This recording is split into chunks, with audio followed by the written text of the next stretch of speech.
안녕하세요. 홍성남 신부입니다. 오늘은 균형의 영성이라는 것에 대해서 말씀을 드릴 겁니다. 자, 성경을 보면은 밀과 가라지 비유가 나옵니다. 밀하고 가라지는 구분하기 어려울 만큼 비슷하다고 하죠. 그런데 크고 나면 전혀 달라지는 것이 밀은 뿌리가 적고 열매가 많은 반면 가라지는 뿌리가 굵고 많은데 열매는 별로 없다고 합니다. 그래서 옛날 교리를 배운 분들이 밥만 축내는 사람들 두고 가라지 같은 것들이라고 욕을 하기도 했다고 합니다. 사람을 밀이냐 가라지냐 이분법적으로 나눠본다는 것은 사실 그리 현명한 것은 아니죠. 왜냐하면 사람은 늘 성장하고 있고 변화하는 존재이기 때문에 좀 더 성숙하거나 덜 성숙할 뿐이지 너는 가라지고 너는 밀이다 라고 단정짓기는 어렵다는 것입니다. 그럼에도 불구하고 가라지가 되지 말고 밀알이 되어야 한다는 강박관념이 우리 교회 안에 너무 많이 있어서 여러 가지 심리적 부작용, 특히 밀알 컴플렉스라는 것을 만들어내고 있습니다. 그래서 오늘은 여러분들과 함께 밀알 컴플렉스에 대해서 같이 생각해보는 시간을 가질까 합니다. 사람이 죽으면 천당이나 연옥, 지옥으로 가게 됩니다. 그런데 천당 옆에 짜증탕 이런 곳이 있다는 것을 혹시 아시는지요? 오늘은 이 짜증탕의 사연을 들려드리겠습니다. 이 세상 종말 시기가 와서 하나님께서 최후의 심판을 하시게 되었습니다. 그런데 연세가 드셔서 과로하신 탓에 베드로 사도에게 네가 대신 사람들을 밀 가라지로 나누어라 하셨습니다.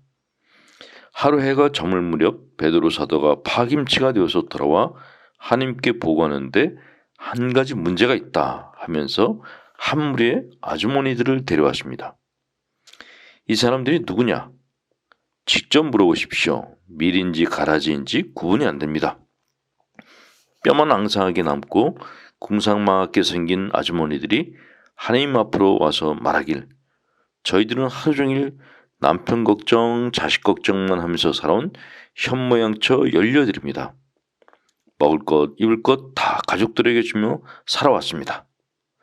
주위 사람들이 모두 이 사람들의 말을 듣고 감동을 먹어서 눈물을 흘리는데 주님의 표정은 그리 밝아 보이질 않으셨습니다. 그래서 베드로 사도가 주님께 여쭈니 주님께서 답하시길 저 자매들은 노상 속을 앓고 살면서도 자기 몸은 돌보지 않아서 병에 걸려 죽었는데 병원에서 그동안 번 돈 다 까먹고 죽어서 남은 식구들이 노숙자가 되었느니라. 착하게 산 건 분명히 맞는데 왠지 가까이 하기엔 참 피곤한 사람들이니 천당에는 들이지 말고 천당 옆에 자비로울 자, 늘을 증, 자비를 늘리는 사람들이란 의미로 자증당을 만들어서 거기 살게 하라 그러셨습니다. 그런데 사람들이 그 지나가면서 자증당이라는 현판을 보고는 짜증나 그래서 짜증당이 되었다는 믿거나 말거나 한 이야기가 있습니다. 이 짜증당 사람들이 바로 밀알 컴플렉스에 걸린 사람들인 것입니다. 우리는 흔히 성인 같은 사람, 진정한 신앙인, 밀알 같은 사람 그러면 말 그대로 자기 자신을 희생하면서 늘 다른 사람을 돕는 사람이라고 생각하는 경향이 있습니다. 이것은 비단 종교계뿐만 아니라 일반 사회에서도 비슷한 관념을 가지고 있어서 가끔씩 신문에 나는 모범 시민들의 삶의 이력이 종교가 요구하는 것과 별 다를 바 없구나 하는 생각이 드는데 사실은 온전히 남을 위한 삶을 사는 분들은 겉으로는 모르지만 영성적으로는 그리 건강한 분은 아니란 것입니다. 왜 그런가? 사람을 배에 비유하기도 합니다. 그런데 이 배가 한쪽으로만 기울어진다면 어떤 일이 생기겠습니까? 적당히 기울어졌을 때는 다시 반대쪽으로 와서 균형을 잡지만 지나치게 기울어지게 되면 뒤집히고 말죠. 우리의 인생도 그렇습니다. 우리가 지나치게 나 이외의 사람들에게 관심을 쏟고 에너지를 쏟아보면 심리적 균형이 깨지고 심각한 에너지 소모가 일어나서 탈진하게 된다는 것입니다.